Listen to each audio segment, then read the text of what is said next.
சிம்பிளான டிஷ்ஷஸ் ஆனால் ரொம்ப டேஸ்டியாக இருக்கும். அட்டகாசமான காம்பினேஷனில் ஒரு லஞ்ச் மெனு பார்க்கலாமா?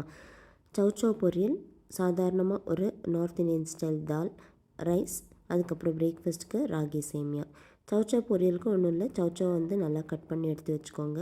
ஒரு கடாயில் கடுகு, கடலைப்பருப்பு, வரமிளகாய் சேர்த்து சௌச்சௌ சேர்த்து உப்பு சேர்த்து நல்லா மிக்ஸ் பண்ணிக்கோங்க. ஒரு அரை கிளாஸ் ஆகிற அளவுக்கு தண்ணி சேர்த்து மூடி வச்சு சௌச்சௌ நல்லா வேக வரைக்கும் ஒரு 10 நிமிஷம் வேக வச்சு எடுத்துக்கோங்க.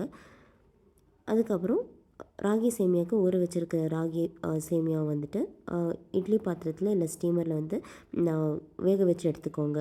தாலுக்கு வந்துட்டு நார்மலாக இருக்கிற தாளிப்பு கொடுத்துட்டு வேக வச்சுருக்கிற தால் சேர்த்து உப்பு, அதுக்கப்புறம் மெயினாக நெய் சேர்த்து நல்லா வந்து மிக்ஸ் பண்ணி அதுக்கப்புறம் கொத்தமல்லி தழை சேர்த்து நல்லா கொதிக்க வச்சு இறக்கி வச்சிட்டிங்கன்னா தால் ரெடி ஆயிடுச்சு.